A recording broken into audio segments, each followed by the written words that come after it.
capítulo 6, verso 14. Aleluya. Siempre ha sido razón de conflicto para algunos, de dudas para otros, inclusive bastante de choque para otros, el hablar de la cruz. Siempre.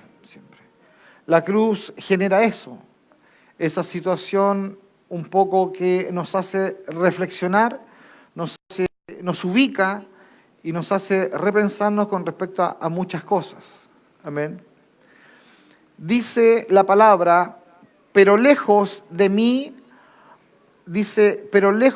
gloriarme, sino en la cruz de nuestro Señor Jesucristo, por quien el mundo me es crucificado a mí y yo al mundo. Amén. Si usted se da cuenta, casi todas las personas tienen algo de que gloriarse. Amén. Todas las personas tienen algo de que gloriarse, de algo que decir, ¿verdad?, que hacen bien. No sé, quizás usted es una persona que hace un pan esponjoso. Y cuando le preguntan a usted, te dice, sí, no, me queda bastante rico, queda esponjoso, aquí que allá. Amén. Quizás otros se glorían porque hacen fuego así, hermano. Amén. 2 palitos y hacen fuego. Bueno, en el fondo cada pájaro tiene un canto, hermano. Amén. No lo estoy diciendo pájaro, pero cada pajarito tiene un canto que lo distingue. Y es la gloria del hombre, ¿o no? Usted por nada se queda frente al espejo, para allá, para acá, para allá, para acá. Bueno, todo el ser humano tiene la verdad algo de qué gloriarse.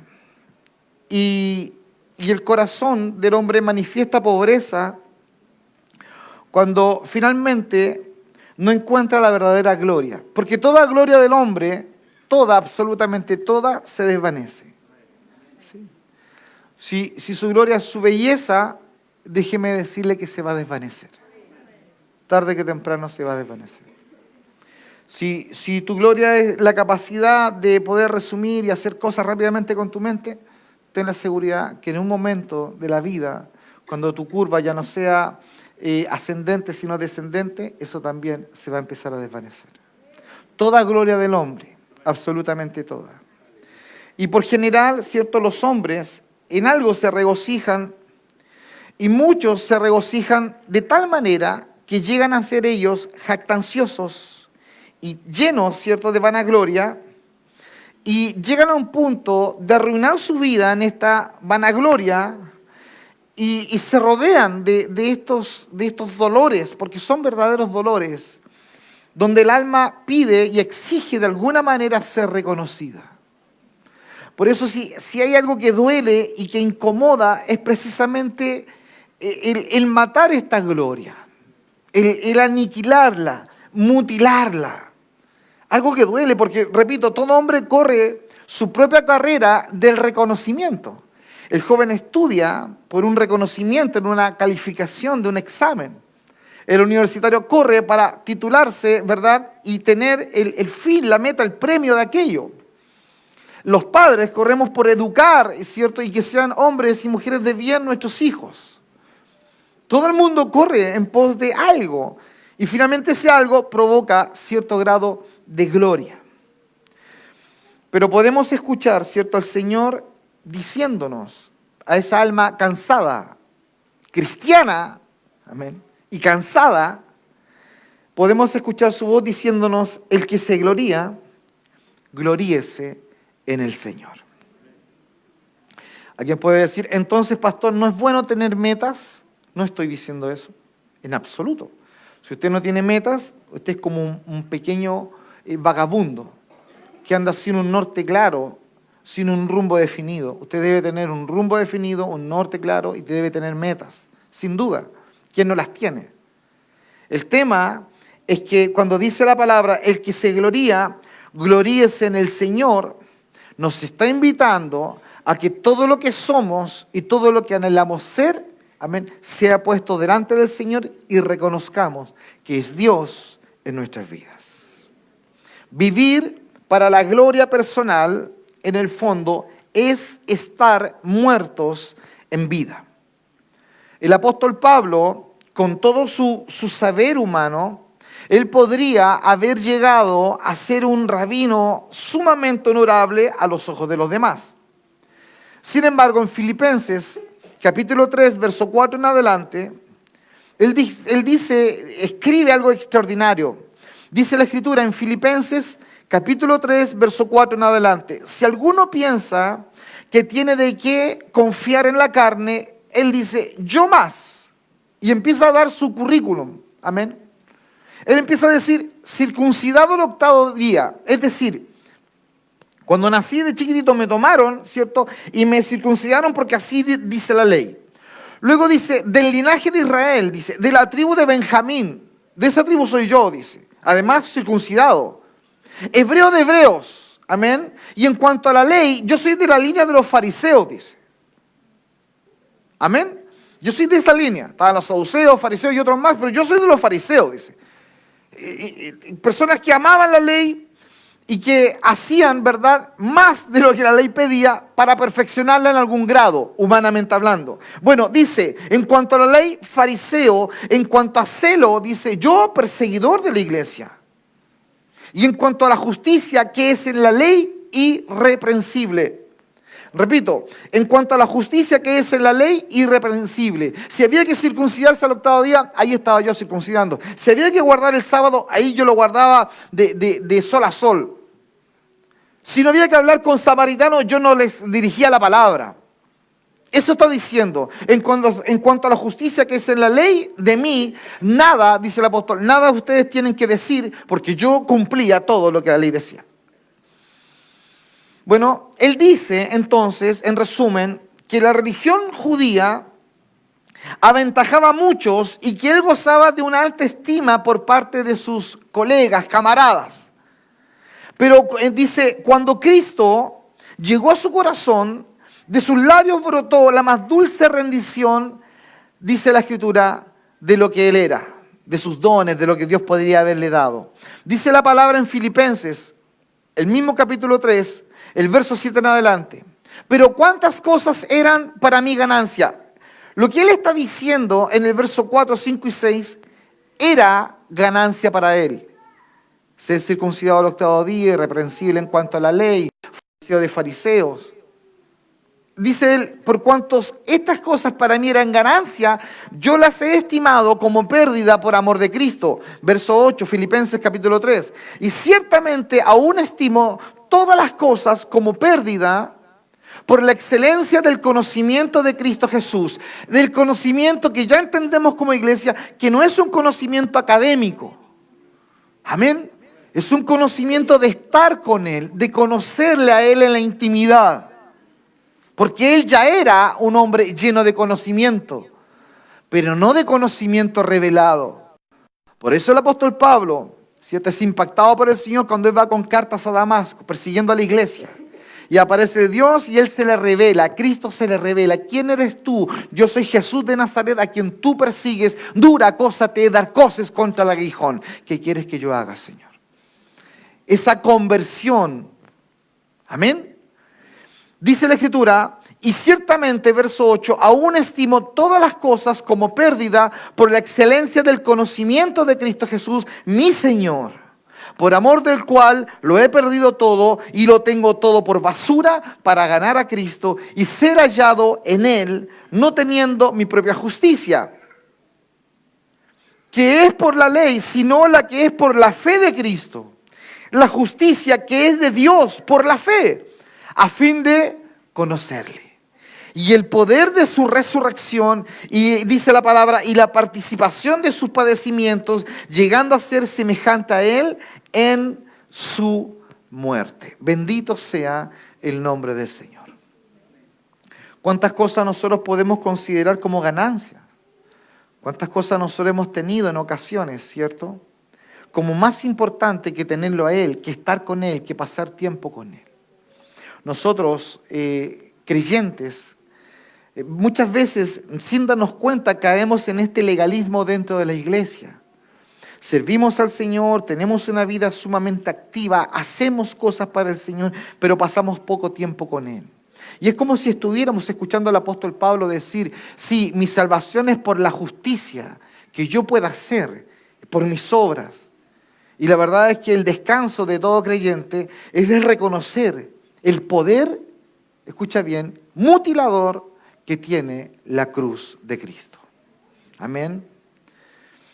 El apóstol está diciendo, no permita, Dios, que yo me gloríe en nacimiento, hebreo de hebreos, en educación, fariseo, conocimiento de las Escrituras o apego ritual a lo clásico. Lejos esté, dice el apóstol Pablo, de mí gloriarme, sino solo yo me gloriaré en la cruz de Cristo. El apóstol Pablo, por favor, pudiera haberse gloriado en sus propios sufrimientos también. Si vamos a la segunda carta a los Corintios, por favor, búsquelo. Y nos encontramos en el capítulo 11.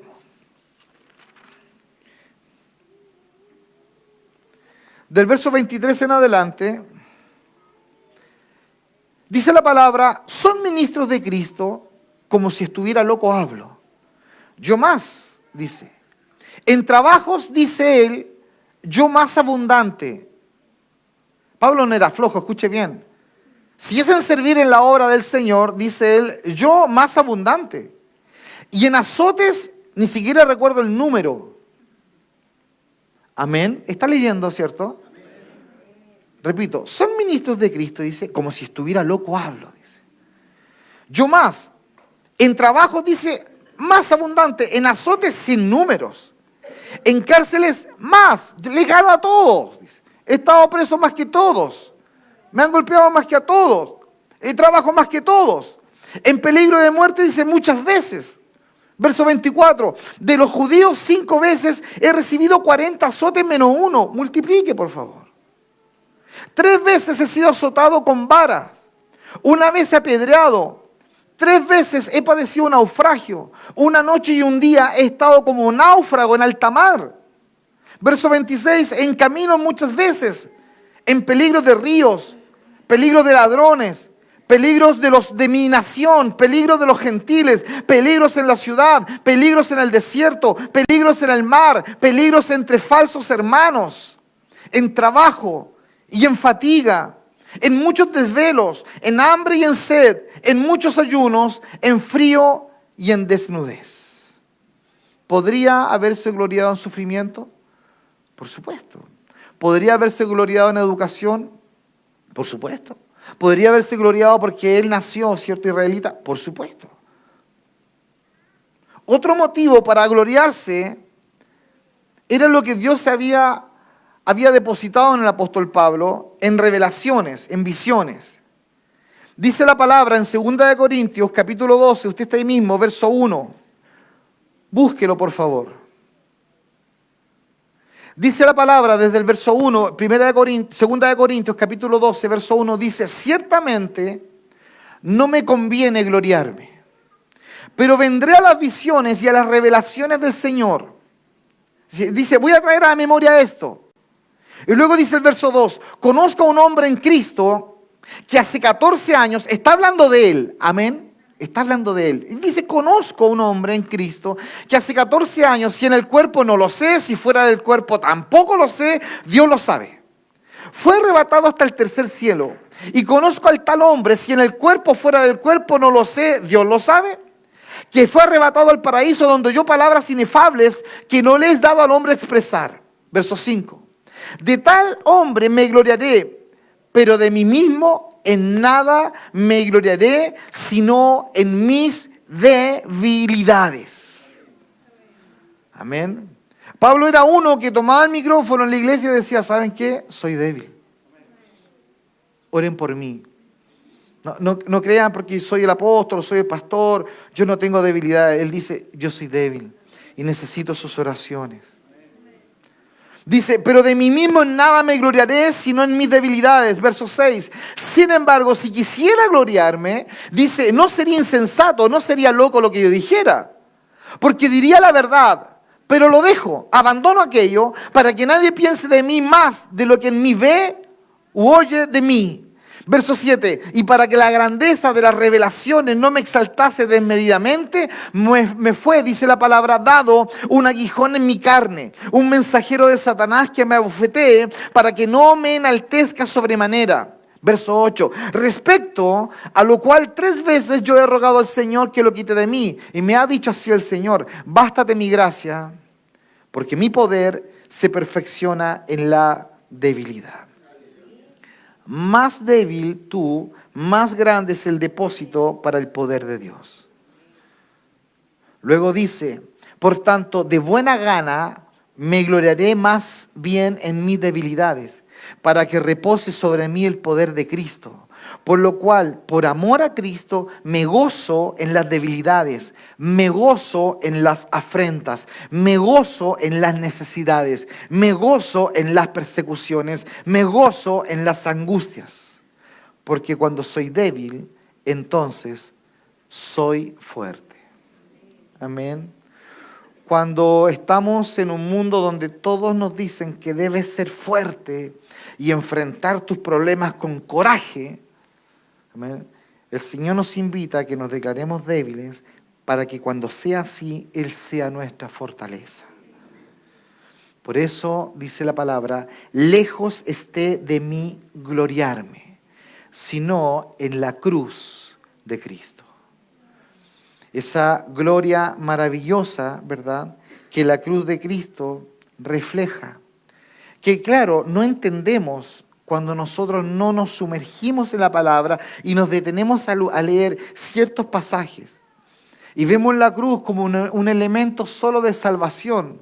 Gracias a la muerte de Cristo, tomando mi lugar, yo soy salvo. Es cierto, es una realidad, es verdad. Pero la cruz tiene mucho más que decir al respecto. Mucho más que decir. La cruz viene a mutilar, repito, todas tus ansias de grandeza y de reconocimiento que tantas veces sufren desenfreno en nuestros corazones. ¿Quién no ha tenido ganas de gloria? ¿Quién no ha tenido ganas de que se le reconozca algo? ¿Quién no?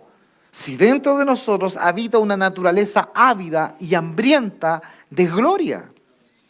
¿Por qué razón Eva y Adán desconfían de Dios? Porque algo fue sembrado y serán como Dios.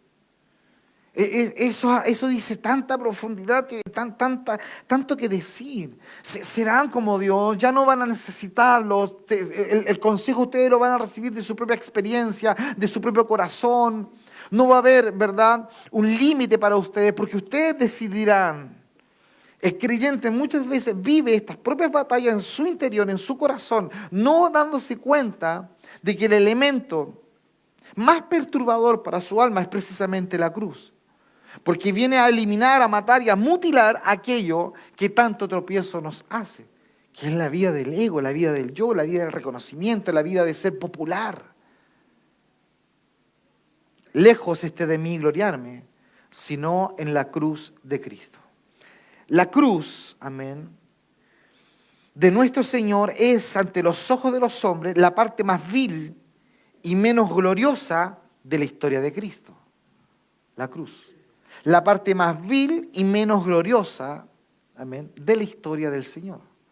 Usted debe mirar la cruz y verla ensangrentada, con pedazos seguramente de su cabello, de su piel. A nosotros no nos es difícil imaginarnos la resurrección, ¿verdad? Tenemos tanto de Hollywood, ¿cierto?, en nuestra mente, que nos imaginamos la resurrección y vemos un haz de luz saliendo detrás de una gran roca. No nos cuesta. Cuando Él calmó la tempestad, usted se imagina los temporales acá en Castro, y usted dice, algo así tiene que haber sido, Señor, qué glorioso.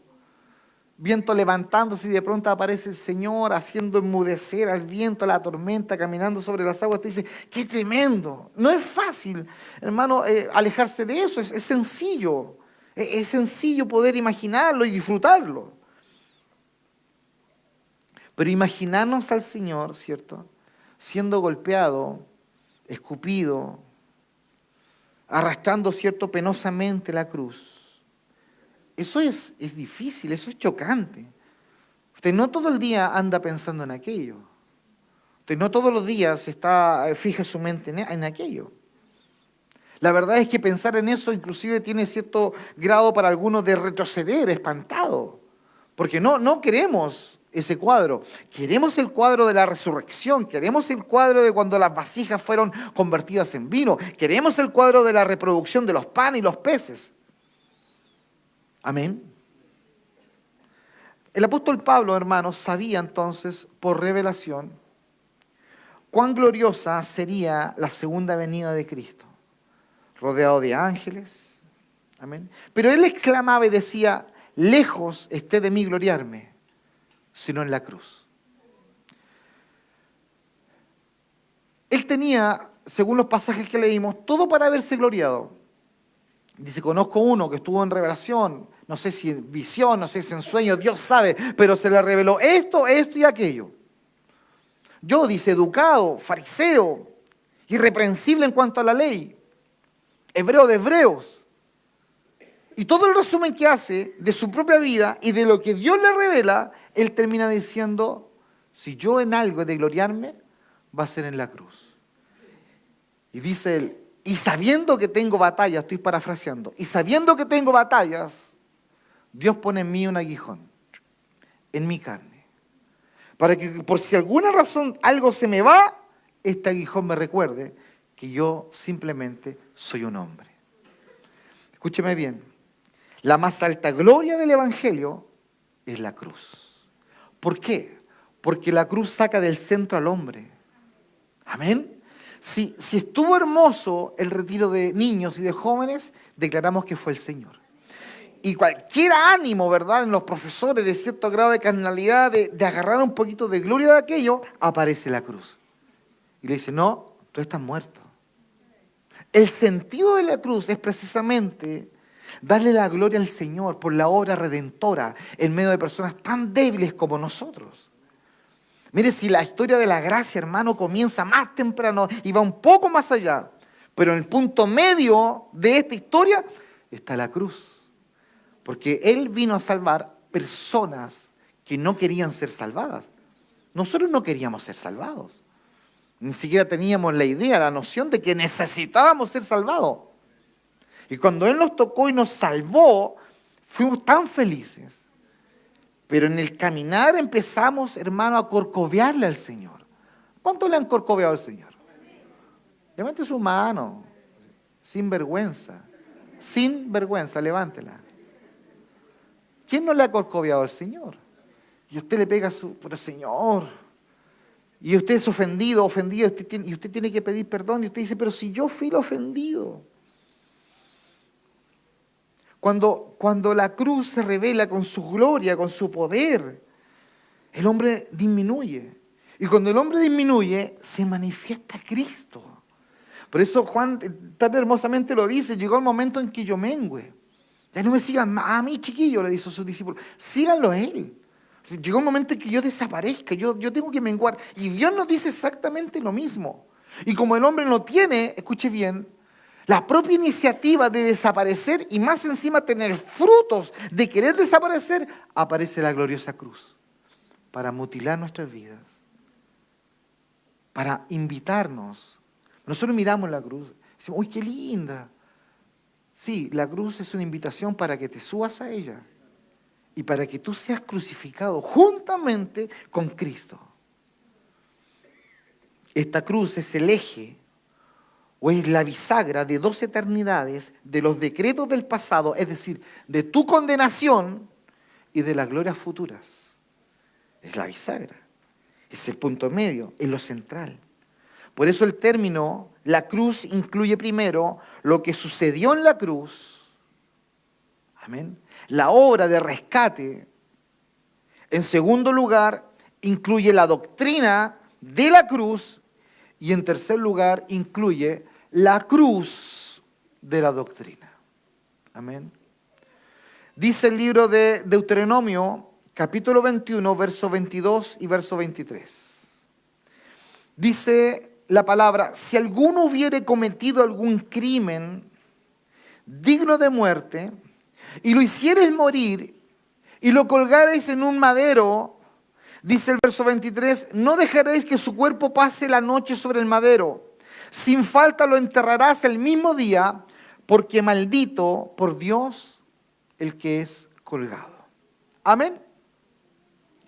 Fíjese por favor, cómo la muerte de Cristo es como la muerte de un hombre, ¿cierto?, en un patíbulo, la muerte de un criminal.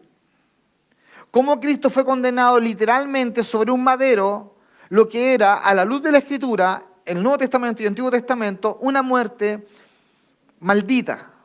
Si había que dar señales a la ciudad de que el maldito violador del pueblo o el maldito asesino de una familia, si había que darle señales para que el pueblo estuviera tranquilo porque pillamos al maldito, lo que hacían era tomarlo y matarlo y exponerlo en un madero para que todo el pueblo vieran que el maldito asesino, el maldito violador, el maldito que nos amedrentaba, ya ha sido muerto.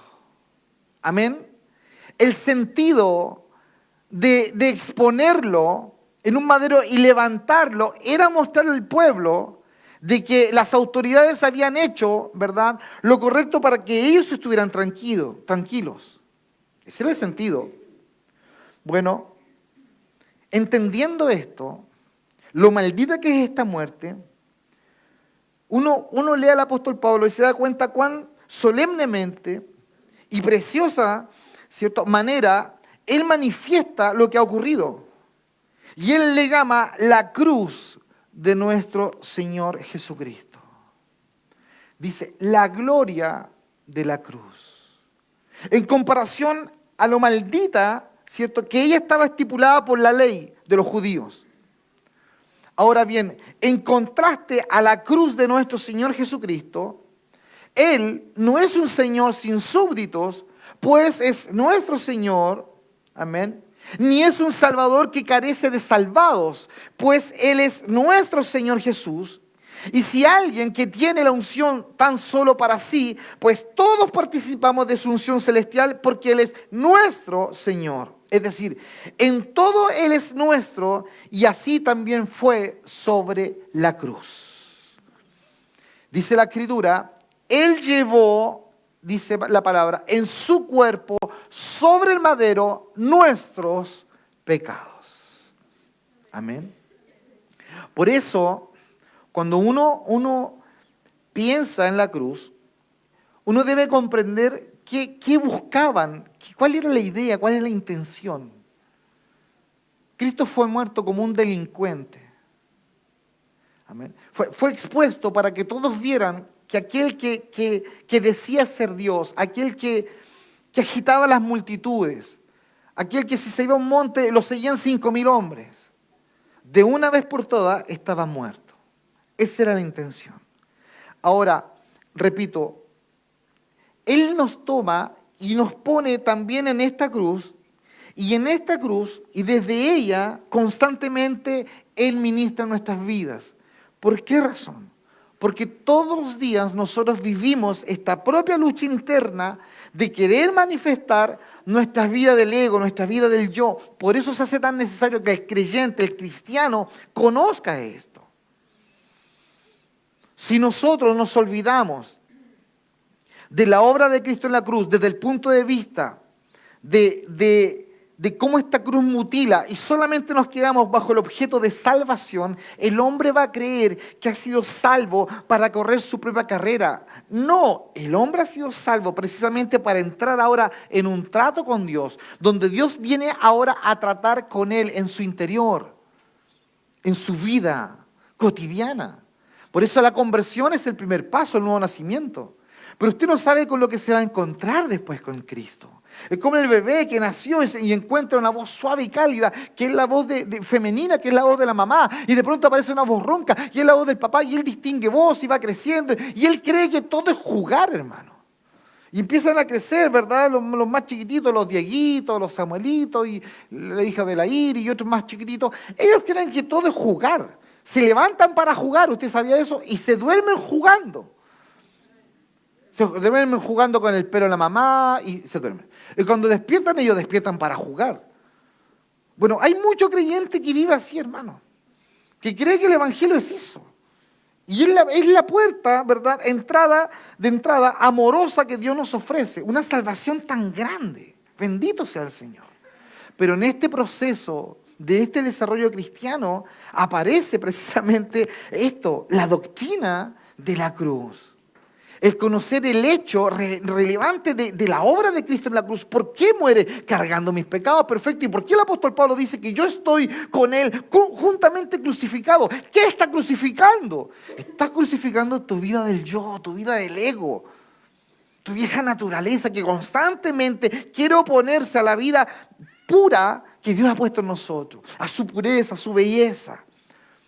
Cuando usted empieza a sufrir, ¿verdad? Aquellas situaciones que son como verdaderos espasmos y empiezas a conocerte. Porque usted ama tanto al Señor, está tan feliz y de pronto vive una situación y responde mal. Y tiene malos pensamientos y hace cosas feas y te dice, pero ¿qué me está pasando?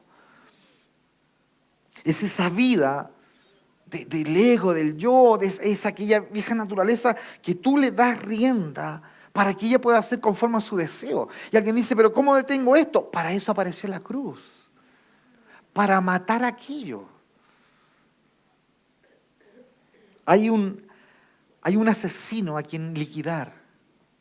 Hay alguien que anda amedrentando tu barrio, tu propio barrio. Y a ese hay que eliminar. Y para eso aparece la cruz. Para mutilar aquella vida de gloria personal. De donde yo estoy, te dice, no, cuando yo oro, el Señor obra. A ese hay que matarlo, hermano. No, si supieran cuánto Dios me usa, dice por dentro, como que Dios no estuviera leyendo tus pensamientos. Dios te va a aniquilar, hermano.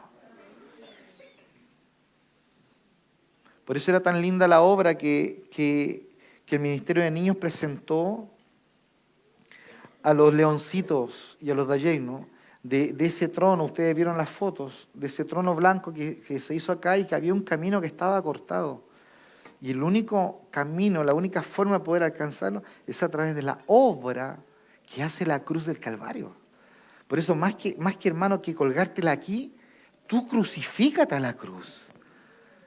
Claro, de verdad, porque imagínense si el Señor hubiese muerto en una silla eléctrica, usted no andaría con una silla eléctrica aquí, pues hermano. Ese es el punto, lo digo un montón de veces, pero usted ya entendió el punto. El punto es ese, la cruz está hecha para subirte, hermano, y agarrar tus propios clavos y clavarte, porque ese viejo hombre te ha dado tantos problemas que es momento que te crucifiques. A veces pareciera que no fueran clavos, hermano, fueran un corchete lo que tenemos acá, hermano. No. Dios nos invita, amén, a que observemos el hecho de la cruz. Lo segundo está en Romanos, capítulo 5, verso 6.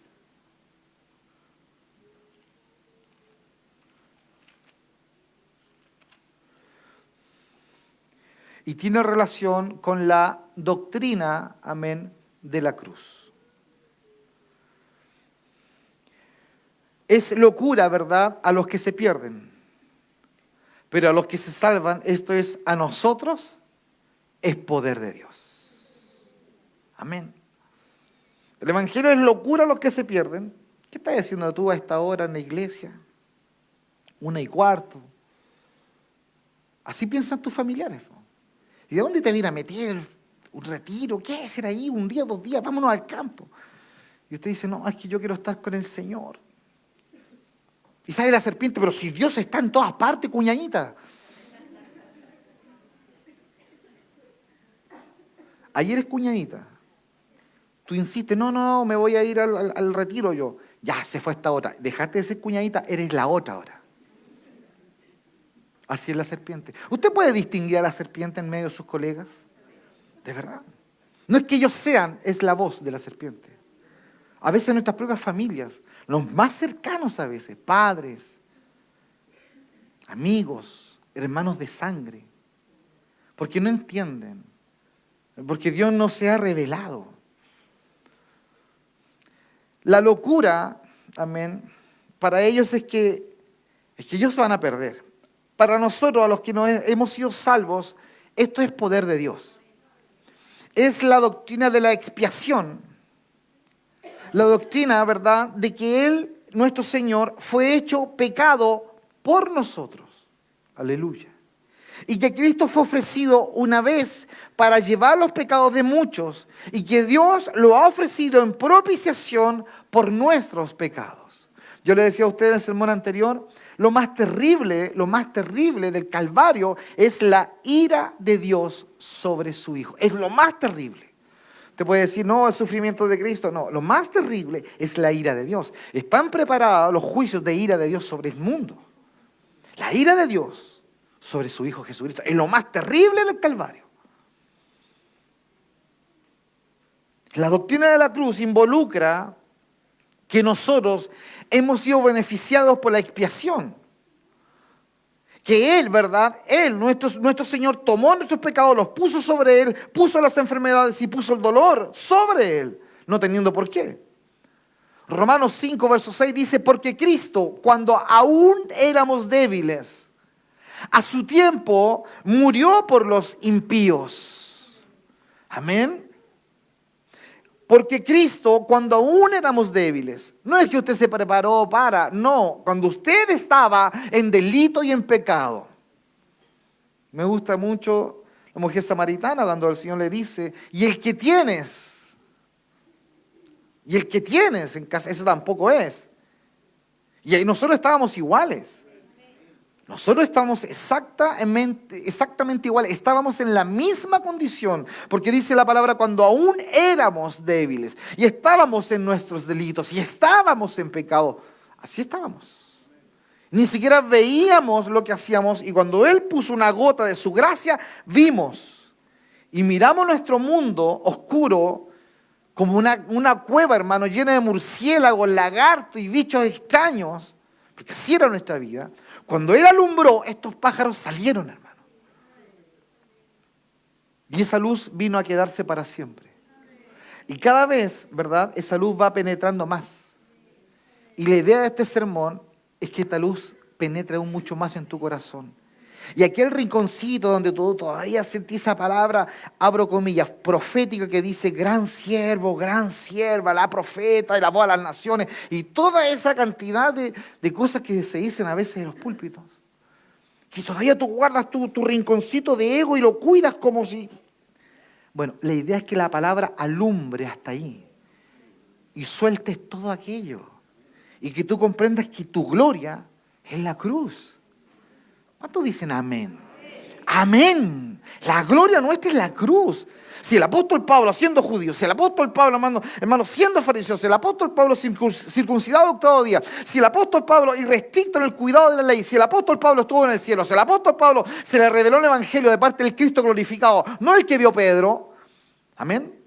Al apóstol Pablo no se lo reveló el evangelio, el mismo Cristo que le reveló a Felipe, a Pedro, no. El que estuvo con Pablo es el Cristo glorificado. Glorificado. No el de las chalitas, no. Si ese apóstol vivió y la experiencia que tuvo, lo sacó de tal manera que termina diciendo, y todo lo tengo por basura, dice, por ganar a Cristo.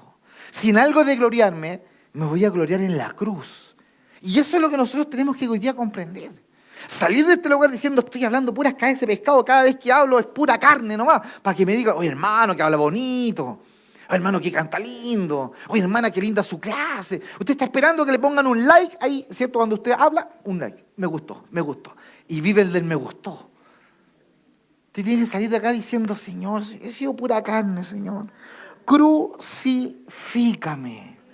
Si en algo de gloriarme, si algo bueno sale de mí, Señor, si yo me voy a gloriar, que yo me gloríe en la cruz.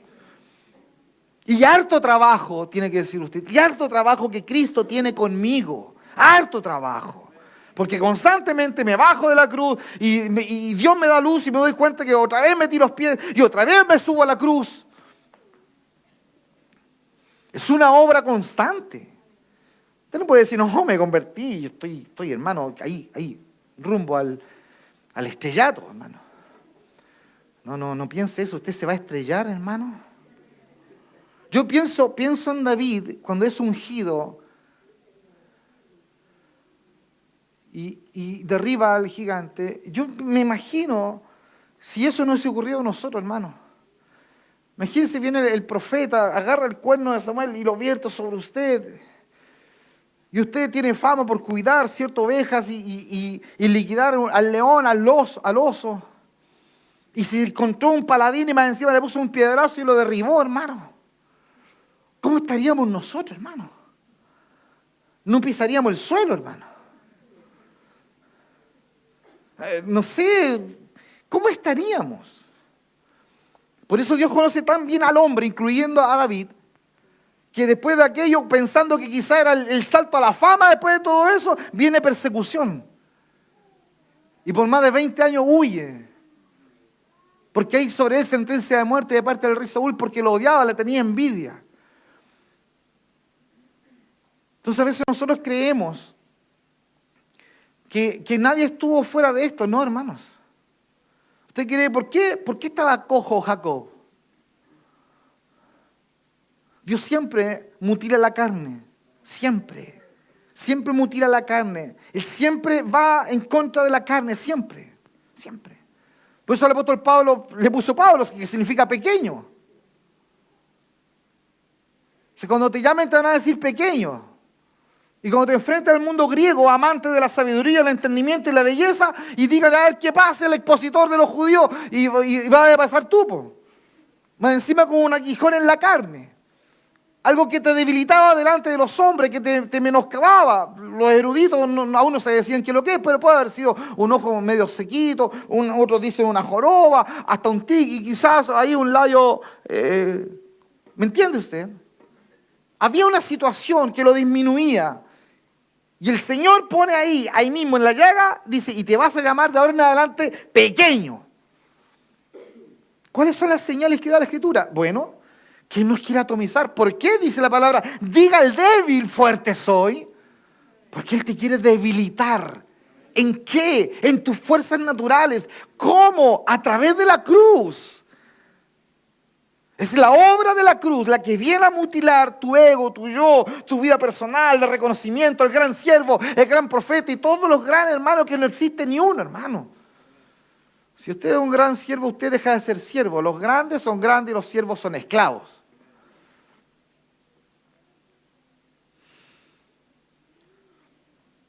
Porque Cristo, cuando aún éramos débiles, a su tiempo murió por los impíos. Hebreos 9:26 dice, en la consumación de los siglos se presentó una vez para siempre por el sacrificio de sí mismo para quitar de en medio el pecado. El sacrificio de sí mismo para quitar de en medio el pecado. La doctrina, hermano, de la cruz es la del sacrificio por el pecado. Cristo es el Cordero de Dios que quita el pecado del mundo, porque de tal manera amó Dios al mundo. Porque de tal manera amó Dios al mundo que ha dado su Hijo unigénito. Él lo dio, Él lo ofrendó. Ha dado su Hijo unigénito para que todo aquel que en Él cree no se pierda, mas tenga vida eterna. Él es el Cordero de Dios. Juan lo ve y dice, he aquí el Cordero de Dios. Haciendo resumen, él, en su mente, de todos los corderos y animales que fueron muertos en el templo. Todos los sacrificios, desde el primero, desde Génesis. Del primero, del huerto. Cuando un animal inocente es muerto y son arrancados sus cueritos, sus pieles, y son puestas sobre Adán y Eva para cubrir su desnudez. Esos cueritos estaban tibios, manchados en sangre. Esos taparon la desnudez y el pecado de la afrenta de este hombre y de esta mujer. Ese animal inocente es Cristo, alcanzando al hombre desde el inicio. Siempre que usted peca, siempre que hace algo que ofenda a Dios, siempre va a pagar un inocente. Siempre. Es ley. Siempre. Usted no puede pensar que usted anda haciendo lo malo y alguien no va a sufrir. Total, yo lo hice solito. No. Va a sufrir tu hijo, va a sufrir tu hija, va a sufrir tu esposa, va a sufrir tu hogar, va a sufrir el ministerio, va a sufrir en tu trabajo. Alguien va a pagar por ello. Alguien va a pagar. ¿Se ha dado cuenta cuando usted ha mentido? ¿Cuánto ha mentido alguna vez? Levante su mano, levante eso. ¿Por qué no viniste? Estaba enfermo. ¿Y de qué estás enfermo? Uy, segunda. un poquito de garganta. ¿Y cómo tomaste algo? Sí, un paracetamol. Ya yo iba a 3, hermano, en 1 minuto. La mentira envuelve. De tal manera que después no te puedes zafar. Por eso la mejor forma de zafarte es confesar tu pecado. Mire David cómo trató de tapar. Y viene el profeta y le dice, te voy a contar una historia. Hubo un hombre que tenía una ovejita y su vecino tenía muchas. Y cuando al vecino le llegaron visitas, vino y robó la única que tenía ese hombre. Dios, despertando en él, en David, a través de ese ministro, el sentido de justicia que había en David, escucha bien. Le cuento una historia para despertar en David el sentido de justicia de Dios. Y no se pudo detener David. ¿Qué hay que hacer con ese hombre? ¡Ese hombre merece la muerte! Sale toda la justicia de Dios. ¡Ah! Dice, bien has dicho, ese hombre eres tú, le dice. Nosotros, los hijos del Señor, tenemos en nuestro interior el sentido de justicia de Dios. Y sabemos lo que es bueno. Y sabemos lo que es malo. Es terrible. Porque siendo usted hijo del Señor, sabiendo que Dios le va a hablar hoy día, usted viene y se expone. ¿O no? La Marcela dice, me voy a sentar, muy puro casco, dice la Marcela Guala. Yo veo cómo Dios nos habla, cómo Dios nos ministra, como a usted en su colectivo, en su casa, a mí en forma personal, y de pronto yo tengo diálogos con algún vendedor o algo en una casa comercial, y digo algo de más, y me contesta él con justicia. Y yo digo, Señor, si yo soy el pastor. ¿No le ha pasado? Dice, tengo un problema, usted va que vende fruta, carnicería, dice, pero confía en Dios. Y él no cree en Dios y lo dice por decir, pero confía en Dios. Y uno dice, sí, pues verdad. El profeta le dice a David, esta es la historia, ¿qué hay que hacer con él? Y sale la justicia de Dios.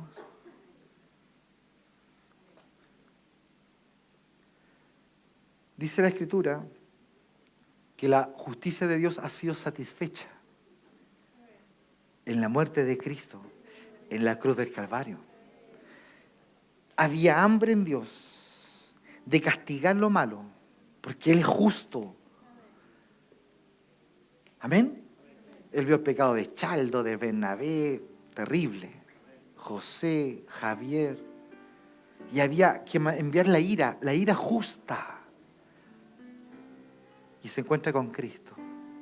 Y todo el depósito de la maldad de ellos fue depositada en Cristo. Y la ira de Dios sobre ese pecado cae sobre Cristo.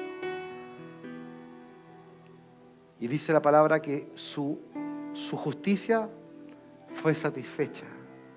Porque se hizo lo justo sobre el pecado. La doctrina de la cruz es la del sacrificio por el pecado. Jesús es el centro, es el Cordero de Dios, del cual su primo, Juan el Bautista, le dice, ¡he aquí el Cordero! ¡He aquí el Cordero! Chiquillo, el Cordero, del cual todos los templos y todos los altares hablaban, llegó.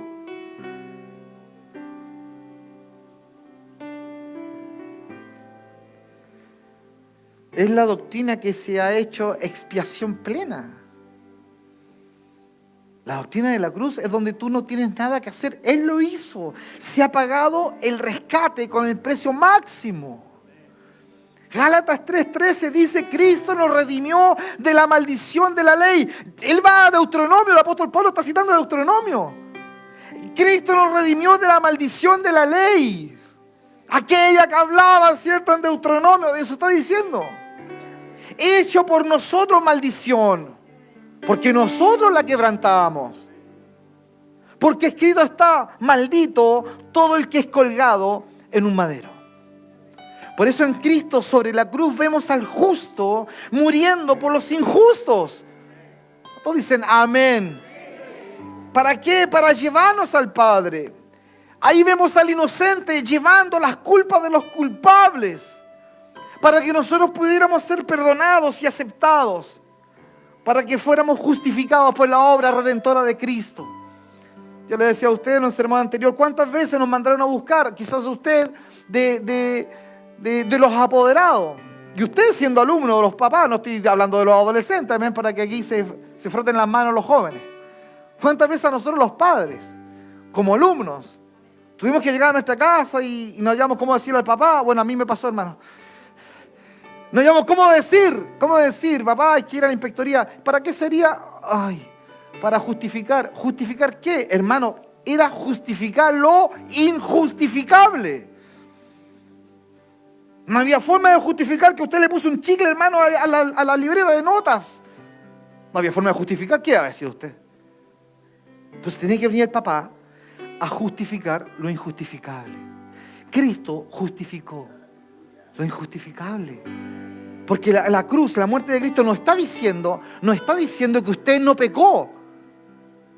Amén.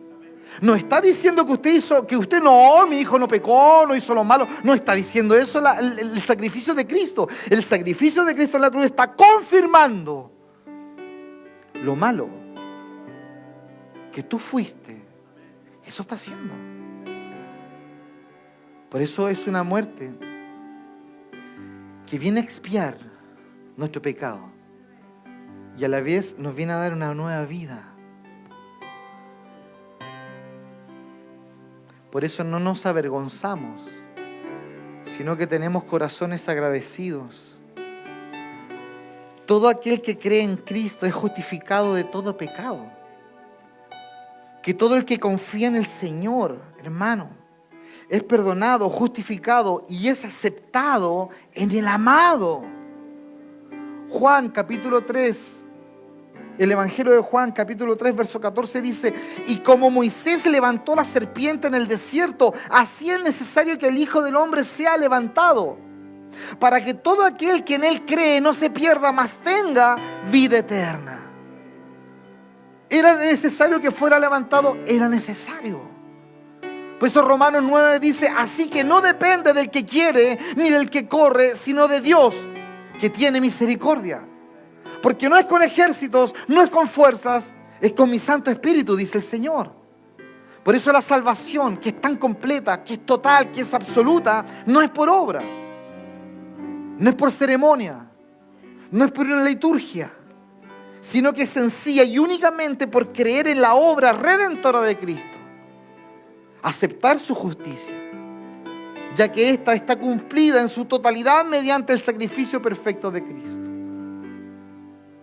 Es la doctrina de la cruz. Lo último es la cruz de la doctrina. Porque la cruz de la doctrina nos ubica en que esta tiene un peso. Porque es fácil hablar lo que yo recién le dije a usted. La doctrina de la cruz, la obra de Cristo que hizo en la cruz, que Él cargó, ¿cierto?, nuestros pecados, que la ira del Señor quedó sobre Él y nosotros fuimos salvos. Es la doctrina de la cruz, es la doctrina. Pero la cruz de la doctrina tiene relación con el peso de esta confesión versus el ofertón que existe dentro de los púlpitos para desearte una vida mejor, que Dios te va a prosperar, que Dios te va a dar dinero, que Dios te va a dar aquello, versus la gloria de la cruz, donde probablemente si te esfuerzas, claro, te puede ir bien, pero probablemente también puedes esforzarte y puede ser que no. Puede ser que aparezca por ahí una enfermedad que no esperabas. Está la posibilidad de que exista un accidente. Es decir, no quedamos nosotros exentos de poder sufrir algo. Pero sin embargo, seguimos manteniendo que la obra de Dios en el hombre es que Él mengüe y que Cristo se manifieste. Y eso tiene un peso. Es la cruz de la doctrina. El gloriarnos nosotros a través de la cruz el saber que este punto es neurálgico, a través de la muerte de Cristo, el observar sobre cómo este punto es crucial en el cristianismo y cómo este punto, iglesia, es tropiezo, es roca de escándalo y es dificultad para muchos. De hecho, escuche bien, los judíos no podían concebir a un Mesías crucificado. ¿Por qué? Porque ellos esperaban ver pompa, ellos esperaban ver poder. Claro, ellos esperaban un brazo poderoso, con un gran sable, una espada, y que los liberara del imperio, de las garras del imperio romano. Eso es lo que esperaban. Los judíos no podían concebir a un Mesías sufriente. No podían concebirlo. ¿Habían acaso de ponerse del lado de las ceremonias milenarias religiosas, los diversos lavamientos y sacrificios, sin dejar nada, todo a cambio de un Salvador sangrante? ¿Habrían ellos de abandonar todo lo que Moisés y todas las liturgias levíticas y todos los procesos que ellos vivían en el lavamiento? ¿Había que abandonar acaso la circuncisión? ¿Había que abandonar acaso la salvación a través de su buen comportamiento por versus un hombre sufriendo en la cruz? Ese es el punto. Ese es el punto. El punto es saber y darnos cuenta que nunca va a ser atractivo. No es atractiva la cruz, no lo es. Por eso la doctrina de la cruz, tiene su propia cruz, tiene su propio peso, el cual es cuestionable por la esfera religiosa. Fíjese por favor también en esto. Ante la mención de la cruz, los griegos y los romanos se sentían insultados y difamaban al predicador como un necio.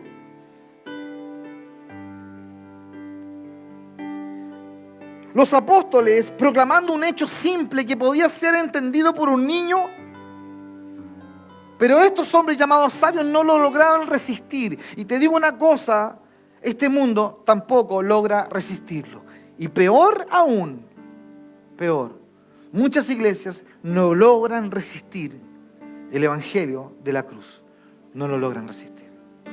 Los judíos, repito, no lo resistieron porque iban ellos a abandonar toda la historia que a ellos se les había enseñado, todas las situaciones de los patriarcas, Abraham, Isaac, Jacob, todas las situaciones litúrgicas del tabernáculo, todo lo que ellos hacían por un hombre sangrando en una cruz, un hombre torturado, golpeado y azotado. ¿Acaso ese era el Mesías que habría de venir? Era insultante. Y para el mundo griego era insultante. Sin embargo, Cristo estaba en esa cruz obrando la salvación más magnífica que el hombre pudiera pensar. Todos los hombres, por más sabios que fueran y poderosos, junto a los dioses griegos y romanos, no podrían comprender lo que estaba haciendo el Cordero de Dios. Estos romanos ejecutores de los crucificados, ellos no daban ninguna importancia a alguien que se gloriara en un judío muerto, menos un judío crucificado por ellos mismos. Ese era el cuadro. Un judío que estaba muerto, había sido agonizado y más encima condenado por ellos mismos. Porque recuerde usted que el Sanedrín, Anás, Caifás y compañía se ponen de acuerdo para crear esta confabulación en contra de Cristo. Y más aún, para no contaminarse, ellos piden bajar el cuerpo antes de celebrar el Pesaj, la Pascua. Los apóstoles no se acordaban ante la réplica aguda y práctica de los conquistadores del mundo, ni tampoco ellos temblaban ante Nerón, Diocleciano y Claudio, ahí en sus fastuosos palacios. Ellos no claudicaban. Ya fuese ante griegos o judíos, ya fuese ante bárbaros o romanos, siervos o libres, ellos no se avergonzaban del evangelio, sino que se gloriaban en la cruz de nuestro Señor Jesucristo.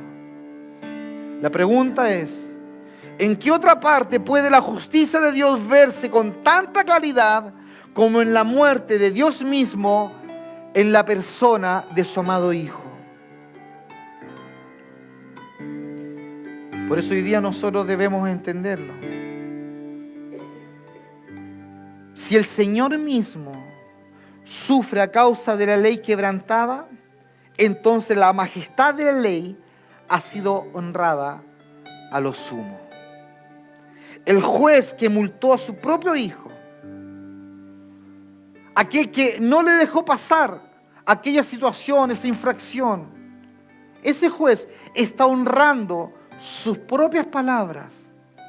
Por eso Cristo no pasa por alto el pecado depositado por eso el Padre no pasa por alto el pecado depositado en Cristo. No lo pasa por alto, porque Él había dictaminado eso de esa manera. Por eso hoy día, si nosotros queremos de verdad crecer en el Señor, en nuestra vida interior, debemos comprender esto. La cruz de Cristo, nuestra gloria, esa gloria tan maravillosa que aparece, amén, en medio de un cuadro que puede parecer tan cruel, tan terrible, de tanto maltrato y tanto abuso en contra de nuestro Señor, se manifiesta su gloria, su maravillosa belleza. Póngase de pie, por favor.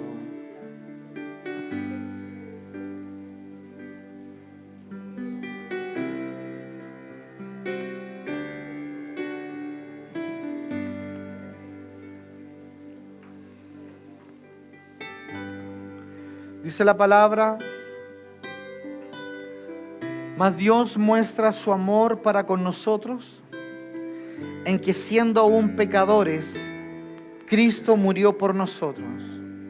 Pues mucho más estando ya justificados en su sangre, por Él seremos salvos de la ira. Porque si siendo enemigos fuimos reconciliados con Dios por la muerte de su Hijo, mucho más estando reconciliados seremos salvos por su vida.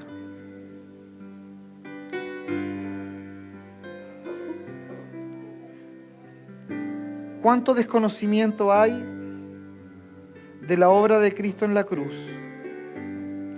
¿Por qué tanto tiempo nos hemos quedado mirando la cruz y viendo la cruz solo como un efecto de salvación? Porque lo es. Cristo nos salvó a través de la obra de Cristo, de la obra de crucifixión. Es cierto. Pero la cruz tiene un efecto aún mucho mayor. Y es tomarnos y hacernos crecer. Yo le decía a usted, cuando un niño nace, lo único que hace es jugar.